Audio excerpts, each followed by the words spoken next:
Olá, esse é o programa Academia em Debate do Centro Presbiteriano de Pós-Graduação Andrew Jumper. Estamos de volta aí, mais uma vez, com assuntos que são motivo de debate e polêmica no meio acadêmico e no meio eclesiástico das igrejas também. Um assunto que sempre provoca muita polêmica nesse ambiente, no meio cristão, é o uso que alguns pastores fazem da psicanálise quando eles vão ajudar as pessoas que estão em sofrimento emocional, mental, psicológico, espiritual. E de acordo com algumas informações recentes que obtive, cresce o número de pastores que estão buscando formação na área de psicanálise, que querem ter um diploma de psicanálise para poder usar essa ferramenta na ajuda que eles oferecem às pessoas em sofrimento. Para falar sobre esse assunto da relação da psicanálise e outras ferramentas usadas pelos pastores na tentativa de oferecer ajuda aos que sofrem. Para falar sobre isso, nós temos aqui no programa de hoje o Dr. Valdeci Santos, que é doutor em Antropologia Cultural, ele é professor na área de aconselhamento no Centro Presbiteriano de Pós-Graduação Andrew Jumper. Muito bem-vindo, Dr. Valdeci.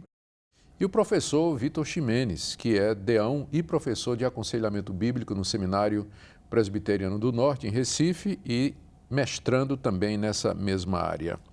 Eu vou começar perguntando, doutor Valdeci, o óbvio, não é? As pessoas precisam de ajuda, não basta só crer em Deus, ter confiança em Jesus Cristo e, como diz tem até um cântico evangélico que diz assim: só de pronunciar o nome de Jesus, os meus problemas se vão, tudo acabou. Não é verdade, não? Isso precisa de ajuda ainda? Seria muito bom se fosse assim, não é? Nós cantaríamos, pronunciaríamos o nome e, de fato, todos os males e os problemas, eles desapareceriam. Uhum.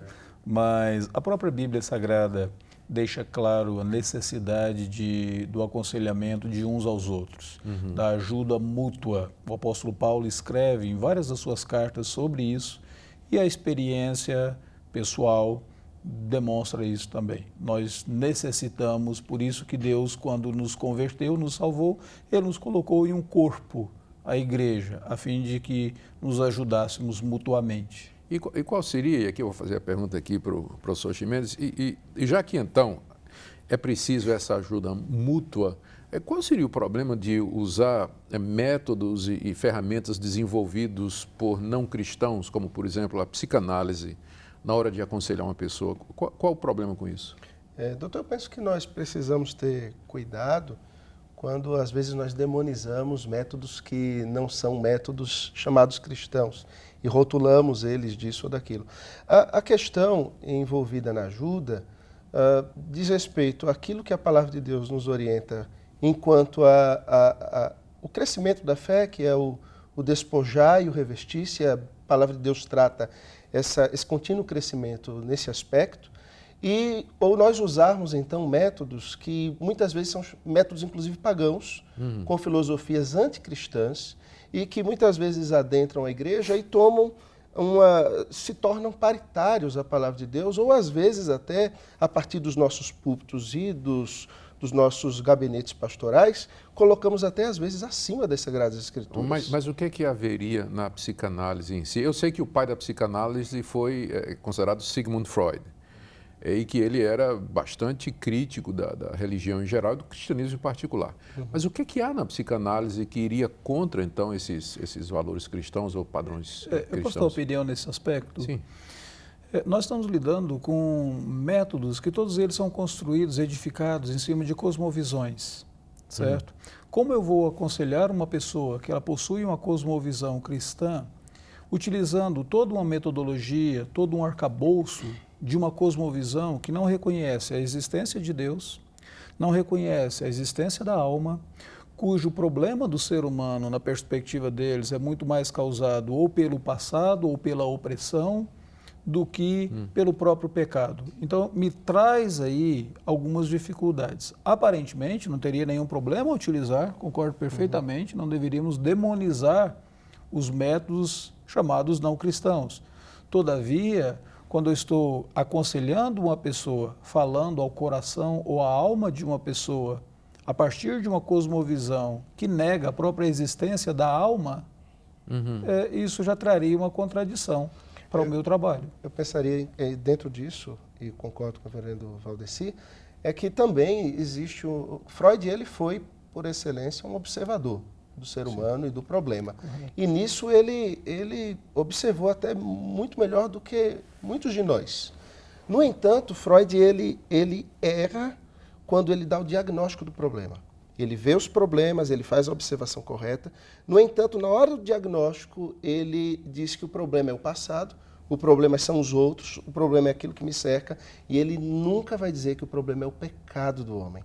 E justamente aí onde está todo o foco da mudança do coração que nós tratamos no cristianismo e através da palavra de Deus, que é a mudança do coração, das moções da alma. E nesse aspecto a psicanálise ela não vai trabalhar. Ela ficará na superficialidade, ela trará a ideia de você viver o melhor possível com o seu problema. Então, veja só, se o caminho então é começar com a questão do pecado, os conselheiros cristãos e os pastores estão diante de um grande problema, porque pecado é um conceito essencialmente cristão, não é? Religioso, e não é também um conceito muito popular hoje em dia, não é? As pessoas não querem saber de pecado, não querem saber de falar dos seus erros e até consideram culpa como sendo uma culpa irreal, não é? E como tratar desse assunto? Como é que um conselheiro cristão pode chegar na raiz do problema e dizer que por trás de todos aqueles sintomas está isso que é chamado de pecado, no meio de uma sociedade que não quer saber de culpa? Ninguém quer assumir culpa, ninguém quer assumir responsabilidade. Como fazer isso? De fato, esse é um grande desafio, correto? E é interessante você observar que, não necessariamente não é o conselheiro cristão que vai identificar o pecado. O conselheiro cristão, ele pode ajudar a pessoa a identificar a sua própria responsabilidade em todo esse processo. Pode identificar o seu próprio pecado, a sua participação pessoal nesse sentido. E quando nós falamos de uma sociedade que de fato ela não quer saber de culpa, a rejeição que a sociedade tem à culpa não significa que ela consegue eliminar a culpa dela. E essa é a razão pela qual muitas pessoas, você veja, nós vivemos uma época de uma sociedade completamente psicologizada. Nós temos tudo para alcançarmos a felicidade, é um período onde as pessoas estão mais insatisfeitas. Então você começa a dizer o seguinte, deve ter algo mais do que meramente o meu passado que me fez agir assim, ou as pessoas que não me entendem, ou as pessoas que não me amam suficientemente, ou esse meu senso de inadequação social ou inadequação emocional. Deve ter algo mais. E é onde entra o conselheiro cristão com o propósito de que nós somos criados à imagem de Deus. Falar nisso, é verdade a afirmação que a gente ouve por parte de muitos pastores que pregam esse evangelho, vamos chamar de terapêutico, daqui a pouco vamos falar nisso. É verdade a afirmação que Deus quer que você seja feliz? O que eu faço com essa afirmação? Qual o problema com ela? Chegar e dizer para a pessoa, olha, Deus quer que você seja feliz. Quer ou não quer? O problema com essa afirmação, em primeiro lugar, é que ela usa ideias, aliás, ela usa palavras corretas. Deus quer que eu seja feliz, é um conceito, palavras corretas. A frase em si não teria nenhum problema, mas para expressar tantas vezes um sentimento, uma convicção, um conceito errado. A ideia de que Deus quer que eu seja feliz, como ela é dita hoje, ela torna Deus o meu serviçal. A minha felicidade, ela torna-se o alvo maior para a minha vida. Se eu entender que Deus quer que eu seja feliz no padrão de Deus, na perspectiva dele, a Bíblia Sagrada diz que na presença do Senhor existe plenitude de alegria. Então o caminho da felicidade é o caminho da comunhão com Deus e não o caminho da rebeldia contra Deus. E o problema é que o que seria felicidade no conceito das pessoas? Muitas vezes sucesso, exato. ter bens materiais. Deixa eu pegar esse seu gancho aí. O Tim Keller contou uma vez uma experiência em que ele estava conversando, tentando ajudar uma moça, né, que estava muito deprimida, e a moça acabou dizendo assim, não, eu sei que Deus mandou Jesus Cristo morrer pelos meus pecados, eu sei que estou reconciliada com Deus, eu sei que quando morrer eu vou para o céu, mas de que adianta isso se você não tem um namorado? Pois é.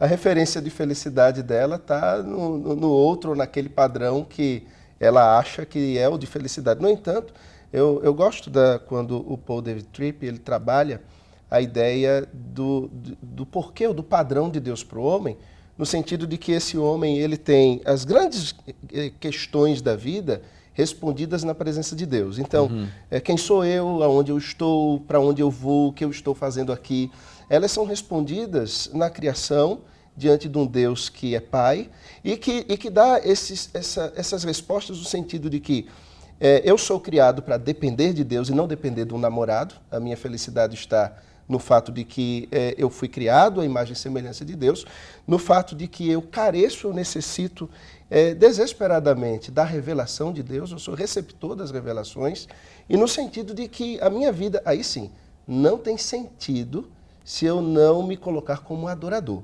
Se eu não adorar ao Senhor Deus, eu irei adorar outra coisa. E aí eu vou adorar o namorado, eu vou adorar o trabalho, o sucesso, os bens materiais. Quando há felicidade, ela está revelada na presença de Deus e em sermos seus adoradores. Existe alguma coisa errada em os pastores e conselheiros tentarem fazer com que as pessoas se sintam bem e tenham o que eles chamam de autoestima? O que é que está de errado em fazer com que as pessoas se sintam bem? Posso voltar um pouquinho antes? Pode. É que, às vezes, nós pensamos que a felicidade ela é obtida quando os meus desejos são satisfeitos, correto? O que eu me esqueço é que, tantas vezes, meus desejos eles podem ser desejos errôneos, eles podem ser desejos pecaminosos. Se você pegar o desejo de um pedófilo e você achar que a felicidade dele é a satisfação dos desejos dele, você vai estar contribuindo para o mal. Não apenas o mal dele, daquela criança, o mal da própria sociedade. Então nós temos que compreender que quando você diz tudo que Deus quer é que eu seja feliz. Se você entende que Deus quer que você seja feliz de acordo com seus padrões, satisfazendo os seus desejos, você esquece que alguns dos seus desejos eles são errados. Alguns dos seus desejos, eles caminham para a destruição sua mesmo, de outras pessoas, da sociedade como um todo. Então você peca contra o próprio Deus.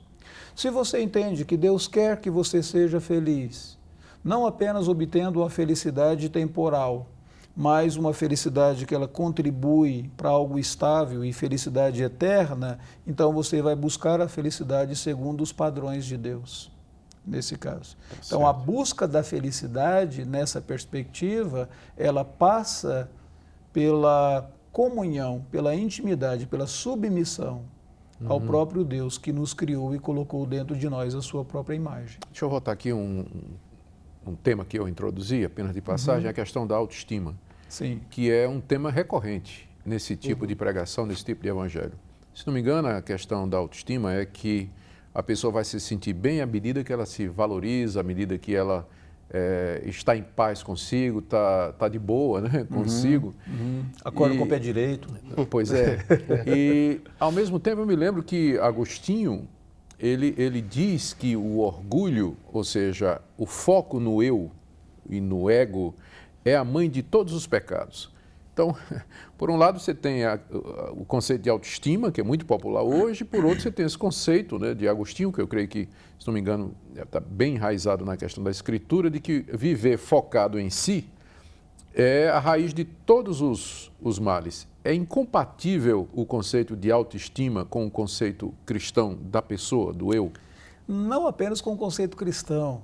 O conceito de autoestima ele é incompatível, logicamente, porque todas as pessoas que buscam melhorar a sua autoestima, de fato, não é que ela tenha uma baixa autoestima, é que ela tem uma estima tão elevada que ela se julga superior às outras pessoas. Então, ela busca uma terapia, ela busca um aconselhamento, ela busca uma ajuda não para que ela se sinta bem consigo mesmo, mas para que ela convença outras pessoas de quão boa ela é. A questão da autoestima é que o indivíduo ele busca reconhecimento, né? E vem a reboque um sentimento, uma afirmação de que o mundo está contra mim. É um senso de vitimização, onde eu preciso que as pessoas me reconheçam e elas estejam todas favoráveis a mim, para que então eu seja feliz e me sinta bem comigo mesmo.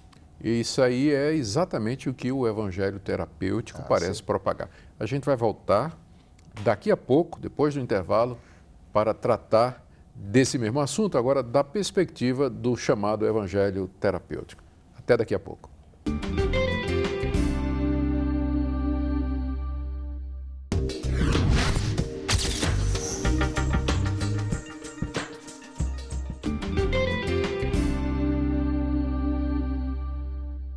Estamos de volta com o programa Academia em Debate do Centro Presbiteriano de Pós-Graduação Andrew Jumper, hoje falando a respeito de questões relacionadas com o uso da psicanálise no aconselhamento e na ajuda das pessoas, e isso por parte de pastores e conselheiros cristãos.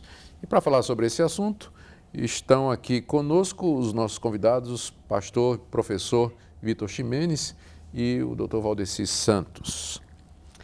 O conhecido escritor e pastor norte-americano Mark Driscoll escreveu um livro titulado Confissões de um Pastor da Reformição.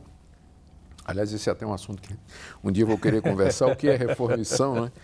Mas ele diz no livro, numa certa altura, que a igreja cristã contemporânea proclama um evangelho da autossatisfação, que pressupõe que o papel de Deus é fazer com que nós sejamos felizes de qualquer maneira. E ele chama esse tipo de evangelho da autossatisfação de evangelho terapêutico. O que seria esse evangelho terapêutico? O que é que terapia tem a ver com isso? Você gostaria de começar? Posso tentar começar. Eu primeiro acho que a questão do termo terapia, não é? Digamos, nós tomarmos emprestado um termo e tratarmos no Evangelho como se fosse. A terapia, ela busca trazer o bem-estar para o indivíduo. Existe uma terapia médica que procura, no mínimo, minimizar situações físicas, e a terapia emocional, que objetiva fazer com que essa chamada autoestima que nós trabalhamos anteriormente, ela esteja equilibrada dentro dele. Eu creio que o Evangelho, ele não busca meramente uma terapia. O Evangelho, ele age no ser da pessoa, mudando o seu ser. Isso atinge um lugar ao qual nós não temos acesso, que é o coração. O coração como a fonte da vida, a própria alma do ser humano, no sentido que é a melhor imagem bíblica para quem o homem é. O homem é aquilo que o coração dele é. E a palavra de Deus, ela age por meio da ação do Espírito Santo na regeneração desse coração. Então não é meramente uma terapia. É uma transformação de quem esse homem é. É o chamado novo nascimento que vai levar o indivíduo a passos seguintes, que é aquilo que a gente chama de perseverança dos santos, da transformação diária no despojar-se do velho homem e no revestir-se da nova criatura na pessoa do Senhor Jesus. Então, não é meramente uma terapia. Quando nós tratamos da palavra de Deus, nós tratamos de mudança, não de comportamento, mas mudança do coração. Você está pressupondo, então, ou eu estou enganado, de que todo distúrbio, tipo assim, depressão, tristeza, angústia, ansiedade, tem um fundo espiritual que está ligado à questão do pecado, é isso? Sim. Não existiria assim a possibilidade de que uma pessoa tivesse deprimida simplesmente por uma questão médica ou física? Sim, claro. Claro, eu acredito, acho que nós precisamos ter cuidado, e por um longo tempo eu cresci ouvindo essa frase, que crente não se deprime. E que depressão era confundida inclusive com opressão. Acho que são coisas que a gente precisa distinguir muito, muito claramente. A depressão, ela não é um evento que nós podemos rotular e colocar como é isso aqui. A depressão, ela pode ser ocasionada por distúrbios físicos e que me trazem uma angústia física e, consequentemente, me trazem até mesmo uma angústia na alma. Eu posso interagir nesse aspecto. Você pega, por exemplo, um diabético, certo? O nível de insulina vai afetar os hormônios desta pessoa. Fisicamente, ele terá uma propensão à depressão e ele vai precisar de alguma compensação física nesse sentido.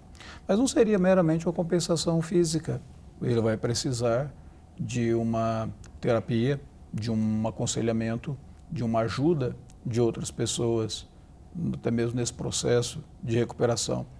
O ponto a ser colocado é que, o ser humano, biblicamente falando, ele é essa unidade, corpo-alma. E aquilo que o meu corpo sente acaba afetando a minha alma. Perfeito. E aquilo que ocorre na minha alma também debilita o meu corpo. Então, eu preciso tratar o ser humano como essa unidade, não apenas como parte. A diferença entre uma abordagem de um aconselhamento bíblico do evangelho terapêutico é que o evangelho terapêutico, ele está, assim como é a proposta da terapia emocional, ele está interessado em melhorar a qualidade de vida da pessoa ou melhorar a pessoa. O evangelho bíblico, ele está interessado na transformação do indivíduo. O cristão, na perspectiva bíblica, ele é um ser transformado, ele não é apenas um ser melhorado. Então, aí você teria essa diferença. Deixa eu fazer um exercício aqui, até para os nossos ouvintes, telespectadores, os que nos assistem, os internautas, eles terem uma ideia do que é que a gente está falando. Vamos fazer uma encenação aqui. Eu sou uma pessoa que estou me sentindo ruim, me sinto rejeitada, sinto que ninguém gosta de mim, me sinto deprimido, triste, às vezes tenho um pensamento suicida e eu vou procurar ajuda.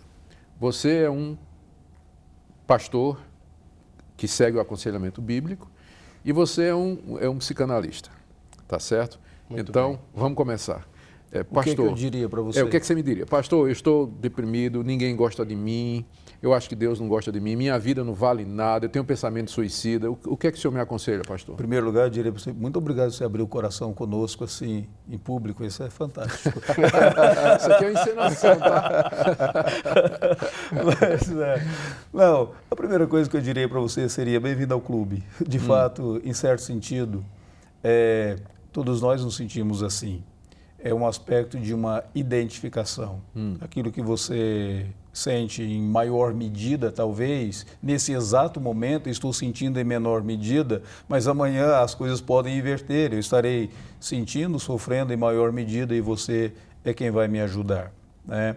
Há duas abordagens no aconselhamento bíblico clássicas com relação a isso. A primeira delas é uma abordagem mais confrontativa. Eu simplesmente diria para você, de uma maneira bem isso é pecado na sua vida, você precisa se arrepender disso, você precisa ir aos pés da cruz e você precisa despojar-se do velho homem e revestir-se do novo homem. Essa é uma abordagem bem direta. A outra abordagem... Fiquei mais deprimido ainda. Claro que sim, claro que sim. A outra abordagem que eu creio que eu utilizaria nesse exato momento, eu diria para você o seguinte, deixa eu te ouvir, né? Vamos caminhar juntos. Vamos ver na Escritura Sagrada como é que eu poderia ajudar e como a Escritura Sagrada oferece para nós auxílio. Eu quero sim ouvir a sua história. Eu quero saber aquilo que na sua interpretação te faz deprimido. Eu quero saber o que na sua concepção te faz ter pensamentos suicidas. Certo? Ou eu poderia também dizer para você, que tal você fazer um check-up da sua saúde física? Porque uma vez que o seu corpo interfere na sua alma, que tal um check-up? Quem sabe existe algum desequilíbrio hormonal aí. Até agora você não falou em pecado. Não, até agora eu não falei em pecado. Porque a abordagem da caminhada ao lado é a caminhada de duas pessoas que estão sofrendo. É a caminhada de dois sofredores. Nós sofremos, sim, ou por causa do pecado que nós estamos vivendo e nós vamos descobrir juntos. Não é uma questão de eu simplesmente colocar o dedo na tua ferida e dizer, aqui está o teu pecado, mas é uma questão de nós caminharmos juntos e ver, de repente, a minha própria perspectiva, o meu próprio conceito sobre mim mesmo é um conceito pecaminoso. Eu olho para mim e dando uma importância a mais. Andar junto, seria o caminho. Sim. Qual a diferença, então, do que um psicanalista me diria? Como psicanalista, que não sou, eu diria ao senhor que o senhor está com uma baixa autoestima, o senhor precisa melhorar a sua autoestima, e aí vem um ponto de contato com o aconselhamento, ouvir a história. O psicanalista ele é muito bom em ouvir a história, então ele ouviria, no entanto, a questão dele seria descobrir na sua história a razão do seu problema. É aí onde está a questão. Como psicanalista, eu não me preocuparia com Até agora as abordagens estão parecidas. Eu não me preocuparia com o que está no coração. Eu me preocuparia com os eventos da sua vida que lhe levam a enxergar-se dessa maneira minoritária e enxergar o mundo como um ambiente hostil para você. Então, eu estou deprimido, ninguém me ama. Por que você não se sente amado? Talvez tenha alguma coisa lá com seus pais no passado. Vamos avaliar? Olha, você precisa tratar essa questão e você precisa se amar a si mesmo. A palavra seria exatamente essa, você precisa amar-se a si mesmo. Na hora que você se amar, esses seus problemas vão desaparecer. Você enfocaria, então, uma mudança no comportamento? Isso. Enquanto que você enfocaria uma mudança no meu coração? No coração. Quando você diz, as abordagens estão parecidas, eu vou dizer para você, está correto, a sua leitura está correta. A abordagem, de fato, nós temos muito mais em comum com psicólogos, sim, nós temos muito mais em comum com alguns psiquiatras do que o pessoal imagina, em termos da abordagem, do caminhar juntos, do ouvir e tal. Uma diferença básica que você vai observar é a diferença no diagnóstico e a diferença no tratamento, certo? O diagnóstico, a partir desse caminhar juntos, o diagnóstico poderia ser realmente ou uma perspectiva errada, errônea, eu vou usar o termo errado como sinônimo de pecado, de pecaminoso, ou, de fato, um comportamento pecaminoso ou sentimentos pecaminosos dentro de ti, e a busca da solução no remédio da palavra de Deus. Enquanto que, nesse caso aqui, seria ouvir, tem alguma coisa errada lá fora, Jean-Paul Sartre diria, o inferno são os outros. O problema não é você. Ou eu mudo a minha perspectiva em relação aos outros, a maneira como eu olho para as outras pessoas e mudo a circunstância, e não algo do seu coração. A nossa produção já está dizendo aí que o programa já está chegando no fim. Então, é uma pena, porque eu queria até entrar na questão da teologia da prosperidade, se é um tipo de evangelho terapêutico, de autoajuda. Perfeitamente. Né? Mas acho que isso vai ficar para outro Inclusive, programa. A teologia social. Aquilo que nós chamamos de missão integral também é um tipo de evangelho terapêutico. Acaba entrando também nisso aí, né? Isso aí dá pano para as mangas, né? Muito obrigado pela sua audiência. Esse é o programa Academia em Debate. E se você deseja fazer um curso de teologia totalmente à distância, com os professores do Andrew Jumper, é possível fazer pela internet. Você pode se matricular a qualquer época do ano. O curso dura 1 ano e meio. Consiste de 12 módulos ministrados no sistema Moodle e é muito bom. Você precisa ter já uma graduação em qualquer área e você pode acessar através do endereço que você está vendo aí na tela e fazer a sua inscrição. Se torne um dos nossos alunos e compartilhe conosco a busca e o crescimento no conhecimento de Deus. Obrigado pela sua audiência e até o próximo Academia em Debate. Até lá.